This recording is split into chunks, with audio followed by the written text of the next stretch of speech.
Mais um conto perturbador e intrigante de Edgar Allan Poe, O Barril de Amontilhado.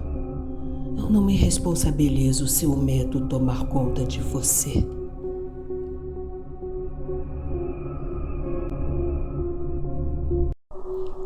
As inúmeras injúrias de Fortunato, eu as suportei o tanto que pude.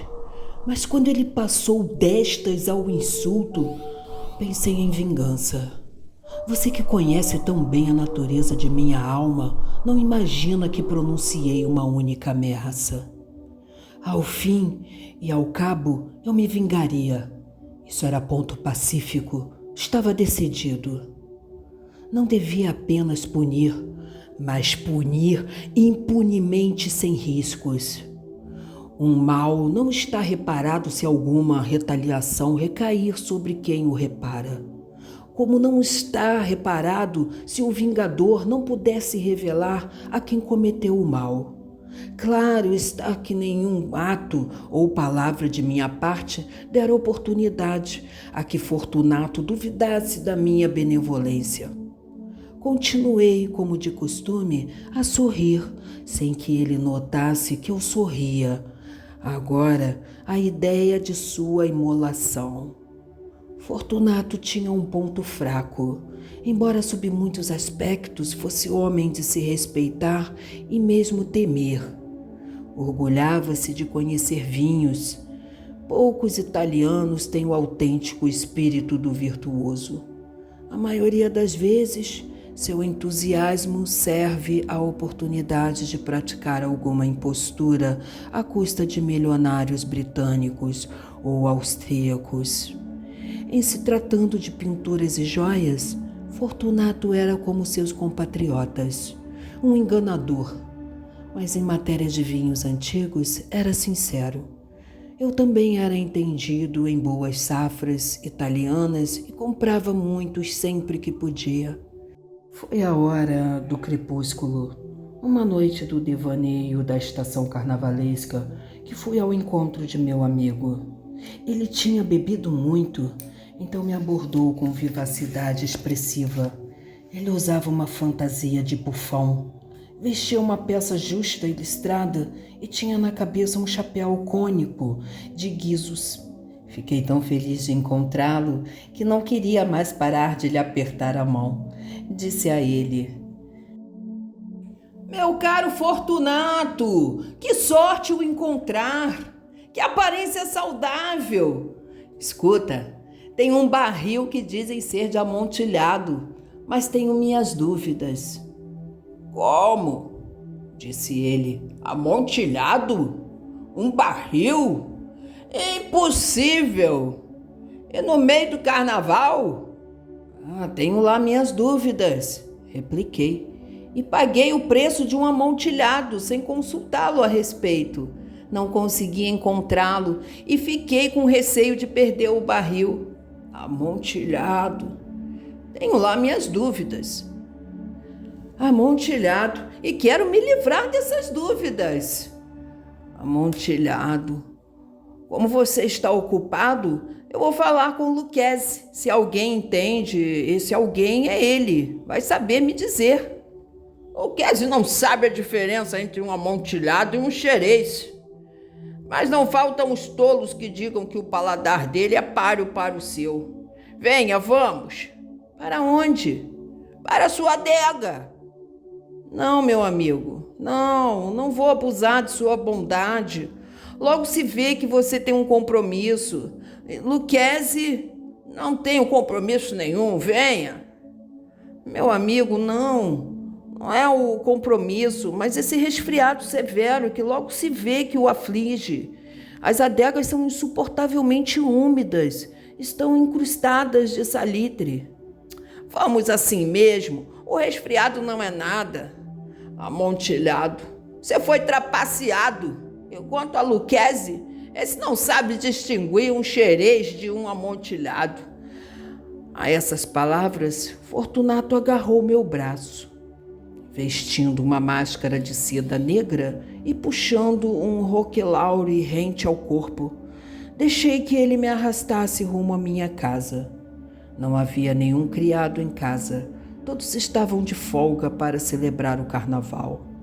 Eu dissera que não voltaria até a manhã seguinte e dera ordens explícitas de que não dessem um passo para fora da casa. Essas ordens eram suficientes.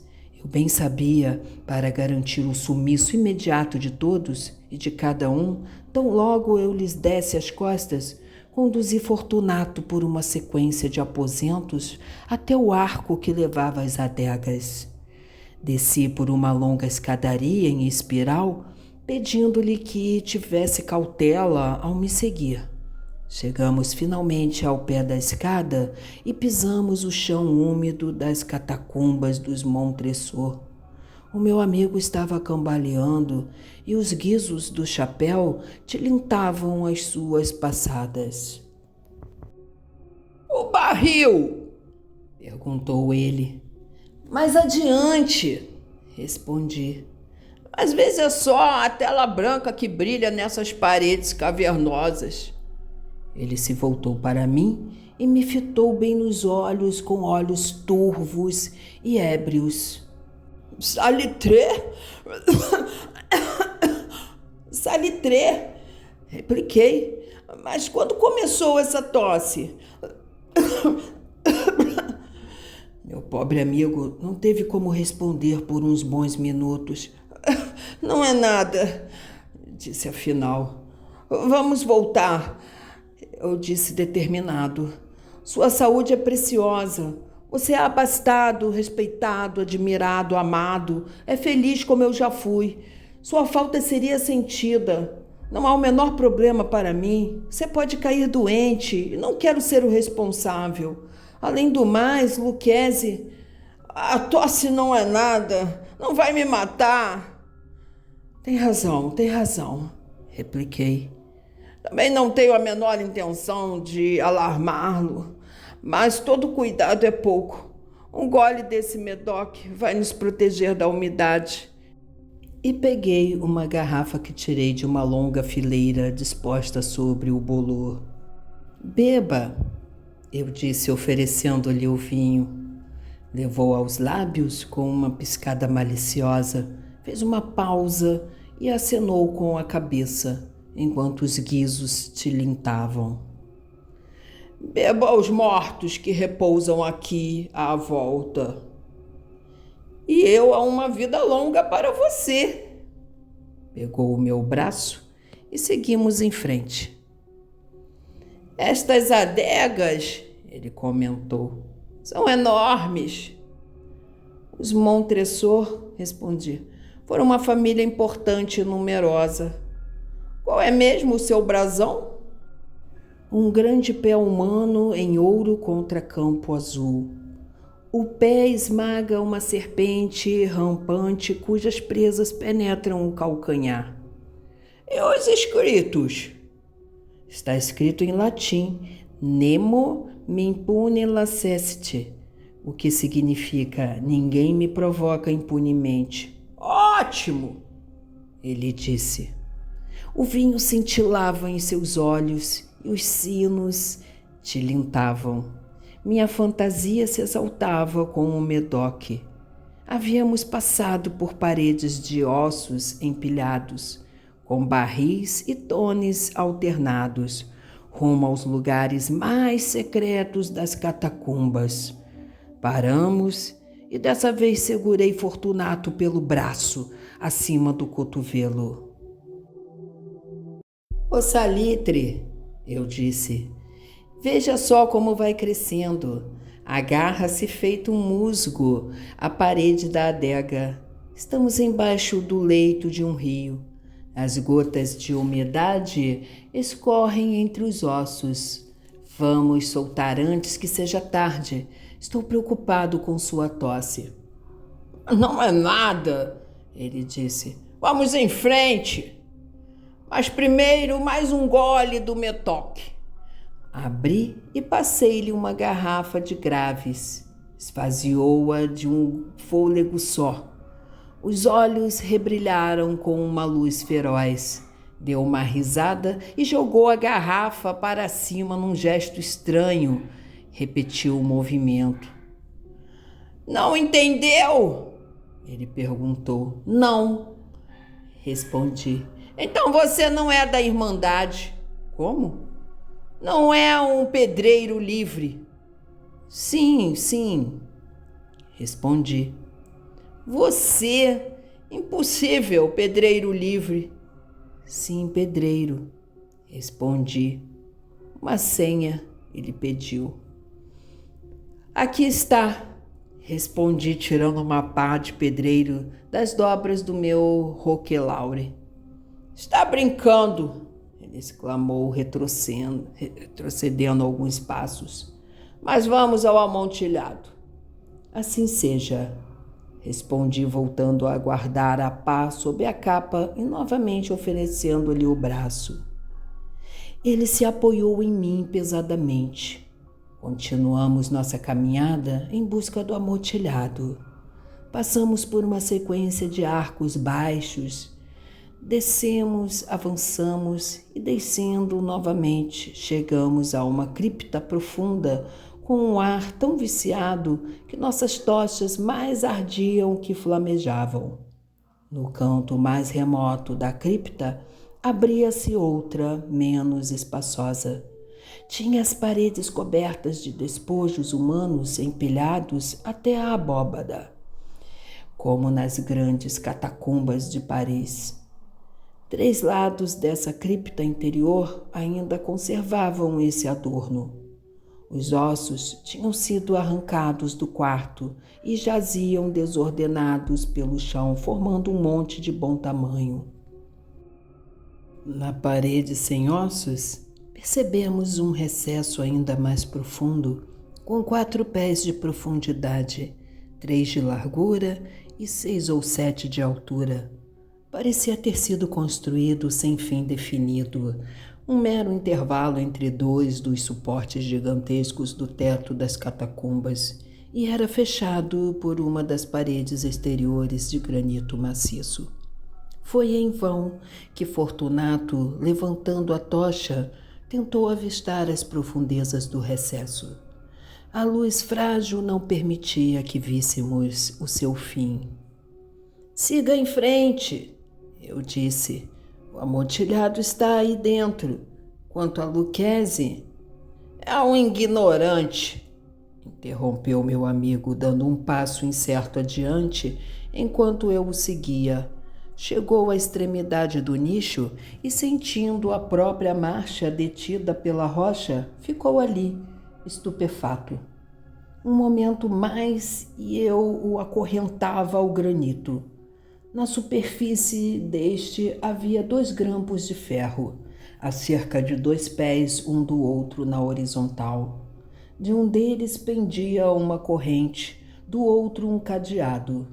Passando os elos em volta da cintura, prendê-lo foi uma coisa de poucos segundos. Estava atônito demais para resistir. Retirando a chave, recuei para fora do recesso. Passe a mão pela parede, eu disse. Não há como não sentir o salitré. Na verdade, tudo é muito úmido. Vou falar de novo. Vamos voltar? Não? Então serei obrigado a deixá-lo aqui. Mas antes, devo-lhe todas as pequenas atenções a meu alcance. O amontilhado? Exclamou meu amigo, ainda não recuperado do espanto. É verdade, respondi. O amontilhado. Enquanto dizia essas palavras, eu me ocupava da pilha de ossos que mencionei há pouco. Atirando-os para o lado, logo descobri alguma argamassa e pedras. Com esses materiais e com a ajuda da pá, comecei a tapar a entrada do nicho. Mal assentara a primeira fileira de pedras quando percebi que a embriaguez de Fortunato estava diminuindo. O primeiro indício foi um grito baixo, lamentoso do fundo do recesso. Aquele não era o grito de um bêbado. Seguiu-se um silêncio longo e persistente. Assentei a segunda fileira e a terceira e a quarta. Então ouvi a vibração furiosa da corrente. O ruído durou vários minutos, durante os quais, para que pudesse escutar com mais satisfação, interrompi o trabalho e me sentei sobre os ossos. Quando finalmente o som forte cedeu, retomei a pá e terminei sem mais interrupção a quinta, a sexta, a sétima fileira. Agora a parede alcançava quase ao nível do meu peito. Fiz nova pausa e, erguendo as tochas acima da minha obra, lancei uns raios fracos sobre a figura ali dentro. Uma sucessão de gritos altos e estridentes, explodindo subitamente da garganta daquela figura agrilhoada, pareceu me empurrar com violência para trás. Por um breve momento, hesitei, estremeci. Puxando o punhal da bainha, comecei a explorar o recesso, mas bastou um instante de reflexão para me tranquilizar.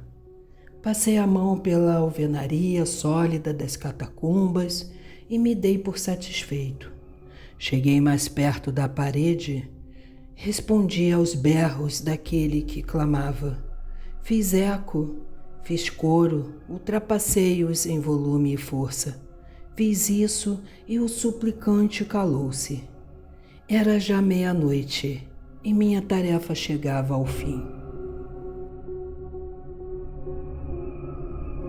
Completara a oitava, a nona, a 10ª fileira. Terminara parte da última. A 11ª faltava uma única pedra por assentar e rebocar. Lutei com seu peso, encaixei-a parcialmente na posição final. Mas então veio do nicho um riso baixo que me arrepiou os cabelos. Ouviu-se em seguida uma voz tristonha que tive dificuldade de reconhecer como a do nobre Fortunato. A voz dizia: que bela piada! Verdade, uma peça excelente.